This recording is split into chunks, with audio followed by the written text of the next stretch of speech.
So on the other end of the scale, what? Okay, so sorry, Vince is asking on the other end of the scale, what is great about Haskell Purescript is that the continued learning you can do in these languages feels really vast.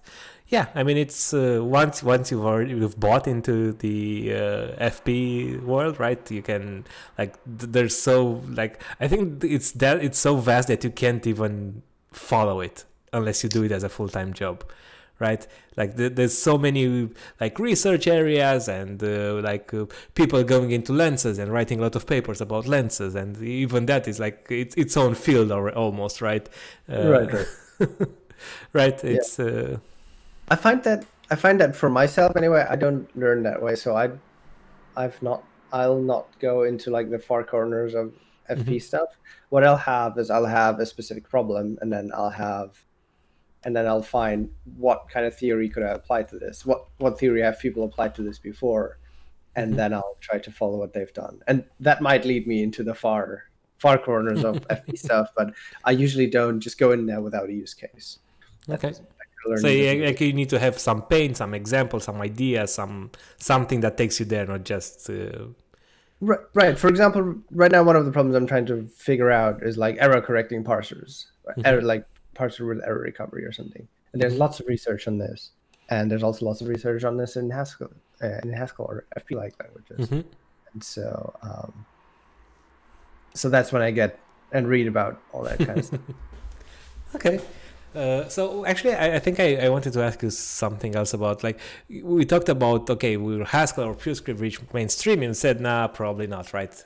But what about the future of FP languages, like within their own communities, within their own area? Do you think like languages like Haskell or Purescript or maybe other languages, like, do you think that's maybe at some point in the relatively near future will have dependency type languages that are the norm rather than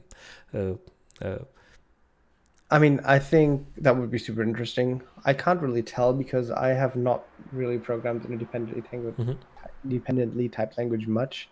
I've worked through a bit of the type-driven development book by Edwin Brady, but I'm probably the wrong person to ask that. I think before any of that becomes relevant, we need to figure out the ergonomics of these languages, and because I mean, that's basically what Rust is. Rust is figuring out the ergonomics for a language with linear types, or well, linear types, the affine types, right? So that's the big thing about Rust that sets it apart from any try before, is that it gets the ergonomics for this kind of hard thing right.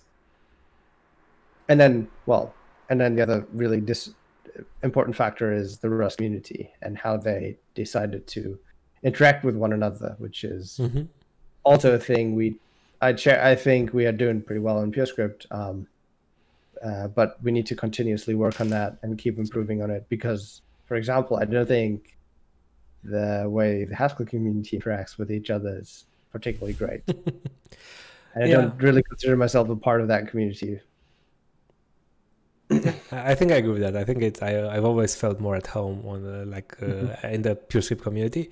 I've been doing a lot of Haskell lately, so I've interacted with Haskell a bit more. But I still think I still feel more comfortable asking questions in the Haskell Purescript. The Purescript channel than the Haskell. If I have a Haskell question, I go to the Purescript channel and ask it, because I know there's a bunch of people there that do Haskell and do it well, that I enjoy talking to, essentially. Yeah, definitely. Like I was terrified to type anything in the Haskell channel for more than a year, I think, after I joined the Slack.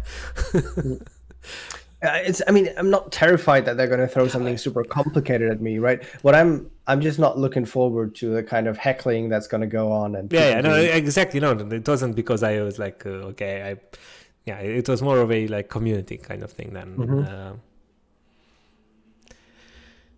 Do you find the Haskell community more intimidating? I think it's just less pleasant. I would say that is the better word for it. Yeah.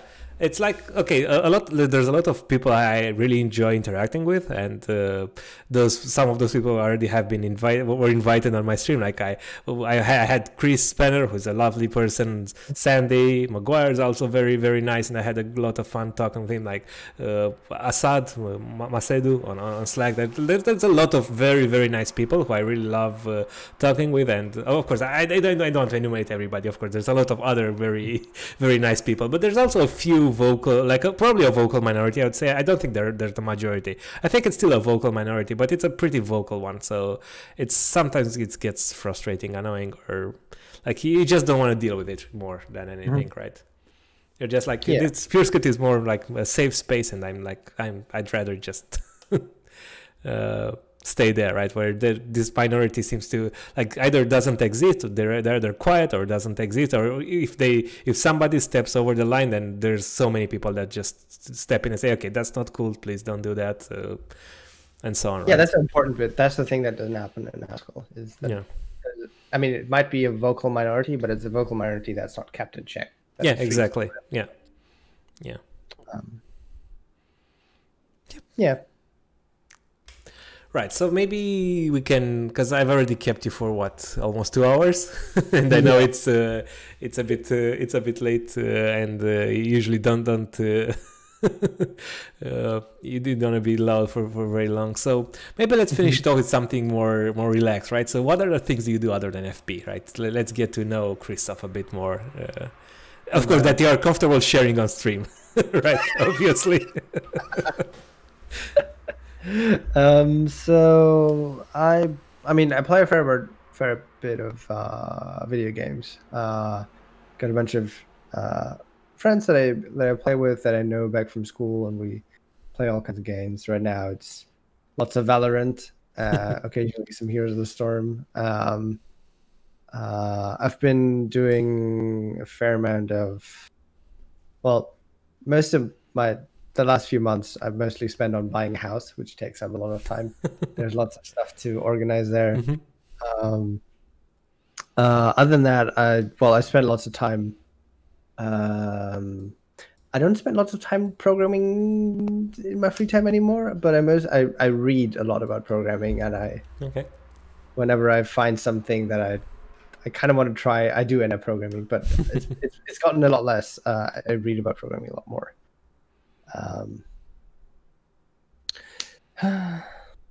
Well, I really like to hang out on the Purescript Slack and talk to people and help other people figure out, like, learn Purescript. That's one of my favorite things to do. Cool. I think we all appreciate that a lot, because that's definitely, like, I did dive into the Haskell book, and that's how I think that was the main thing I was doing while learning. But I think most of the questions that I had during reading that book, I probably asked in the Purescript channel, right? And like writing again, then I like very shortly after I started doing that, I wrote the first application in Purescript for my the job I had when I was doing that, and I got so much help over there, like trying to figure out, and also like the Slam data repository that was public at some point, which was also very helpful, but also the community was like so awesome helping out. So I mean, that's where I really learned how to do functional programming. I'd say is back then it was the IRC channel, the Purescript IRC, where I had all my questions were answered by Nate, Gary, and Phil probably, and then a few others. But okay, so maybe a couple of just a few more questions, and then chat, if you have any other questions, you can just type them out now. So Palu asks, what about the future of Purescript? Because we talked about generally, but so what do you think the future of Purescript is? I mean, I don't think there's lots of change coming up. I think Purescript is self-sustaining in a self-sustaining situation right now. It's a very useful language. I think it's actually even better, right? Because I've seen the recent announcement, and we have a few more core contributors, and a few more people in the core contributor team, and I think that's a very, very good thing for the language, right? Because it's less pressure for the few, like the people who are already core contributors a bit, because they don't feel like if they don't do anything, nothing happens, right? Or that we kind of expanded the scope there, right? Core contributor no longer means you have to work on a compiler, because really that's not what makes or breaks working on makes core of Purescript, the language. Yeah, like we got Fabrizio there, who's like a huge contributor to tooling and to like ecosystem libraries and so on, and it's enabled that with Spago, and also contribution there. Jordan, who's been a huge driving force to like learning repositories and all of that, right? So yeah, I'm really happy we got a few more core contributors there. Thomas is probably one of the most active of all of them, right? With writing so many work and writing the blog posts are fantastic. Then we've got Palu, who's also working on a bunch of. Well, I don't think he's been added to the core team, but he's also just very active in the community and making progress there. I really enjoy the weekly or like the bi-monthly meetings we have, which are also kind of fun. Yeah, I definitely agree. That's it's like there's so many cool, like awesome people in the community. What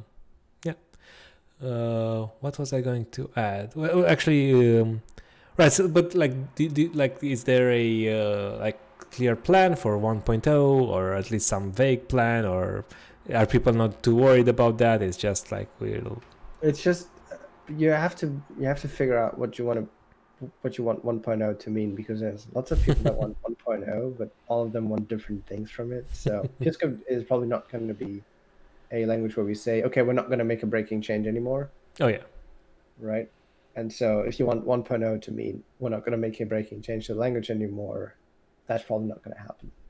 I think one like something that, or maybe it's just me, but something that maybe some part of the people who wanting 1.0 is just a marketing thing, right?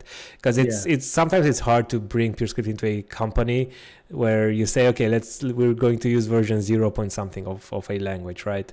Even if it's been up for like a lot longer than some of the languages people are using and have like version 20 or whatever, right? It's just more of a marketing, if anything, if not anything else, right? It's just okay, that might be, at least I definitely had some issues with that in the past, right? Where like somebody was opposing it because, hey, look, it's just 0 point something, isn't it? Yeah, but I'm pretty convinced that if you make it 1.0, these people are going to find another reason. Oh yeah. If that version number stops you, I mean, programmers are so bad at versioning. But yeah, I think so. So there's an effort on figuring out what 1.0 means, or what people want 1.0 to mean, and we want to I think one thing that's kind of in the works right now, and I don't want to spoil too much, the people that are actually driving that should probably announce it properly, but there's lots of effort on figuring out a way to make the ecosystem around the compiler get that into 1.0 state, where we say this is in a state where we're happy to recommend people use this in production, and people just run with this, and they won't have the situation that they end up having to build pieces of the infrastructure themselves unexpectedly when they were actually having deadlines that they're trying to hit. Okay, so Shinzui7 asked, how hard is it to add quasi-coding to Purescript? That's not hard, but I think the question is, do we want it before? Exactly. I don't want quasi-quoting as it is in Haskell. You need to figure out a good way of doing quasi-quoting, which doesn't turn every editor tool into a mess and makes it unparsable. It's one of the things that you mentioned earlier, right? You're going to be a strong opposer to things that make IDs harder or awkward or whatever, right? Yeah. Yes. And I think that's a very valid point, right? Okay. Yeah. So Vin said it's in production in a few companies that I've not heard of any syncing due to breaking changes. Yeah, exactly. Like even if the old companies I worked with where we created a very, very basic program, it's like, and I think we started with 0.11 and we got like the big quote unquote breaking change with the fact. It's still like, I solo updated it in like an afternoon or something, right? Yeah. It's not like, especially if you have an application, it's not like even the Purescript breaking changes, they're never like, it's usually a pretty reasonable way to upgrade. And that's, yeah, I mean, the painful thing about that was the beginning experience, because for 2 weeks or something, if if you happen to start learning Purescript in those 2 weeks, you'd get inconsistent versions of packages and compilers, and everything would break. So that was the painful thing. If you were a company using Purescript, nothing about that was painful because you just wait an extra few weeks, right? Yeah, you've figured out your build and know how to pin dependencies when you're a company that's doing stuff in production with the language. Yeah, and then if you know that, right, it was a bit painful because there were quite a few articles written using F rather than effect, and then people would be like, "Hey, why doesn't this compile anymore?" Right? But yeah, that's just how it has to be. It's very hard to keep every blog post, every article in updated. Right. Yeah. Yeah, I mean that's always the problem, right? People want more ecosystem, and then they're also mad when things don't work anymore because of breaking changes. But those things are in direct conflict with one another. Oh yeah, and I don't have, if I write more blog posts, I will also have to update every single one of them every time the compiler updates, which is going to make me either not update the compiler anymore or write more blog posts. Oh yeah, that definitely makes sense. So maybe just one or two more questions. So what do you think Purescript's strengths are for companies interested in using it? So what are the strengths? Right. So I mean, in my opinion, Purescript is the best way of being able to use purely functional programming in the browser. So if you're writing a web application and you're convinced that using functional and pure functional programming is a good way of structuring your programs, then Purescript is really the only good option, I believe, or it is the best option there is. Oh, yeah. I think our tooling is I mean, I'm kind of tooting my own horn because I kind of wrote it, but I still think out of all the good functional languages, the best Purescript has the best tooling there. The compiler is nice and fast. Incremental builds are nice and fast. You have enough functional programming features and type level features so as to not feel like you're getting strangled, because I don't want to really upset too many people, but Elm to me feels like I'm handcuffing myself and not exactly. And I mean, and Elm has the same thing where Elm wants to own your program. It's like ports are not a nice way of interacting with some other part of the application. It wants to live on an island. Kind of like JC.js, right? As we said earlier. Yeah. Okay. And so, I mean, records are fantastic. Oh yeah. Right. Easily one of my favorite features. For sure. And then so one thing that I think people are sleeping on is polymorphic variants. Once you've started using them, you kind of don't understand how you manage to structure your programs before you knew about them.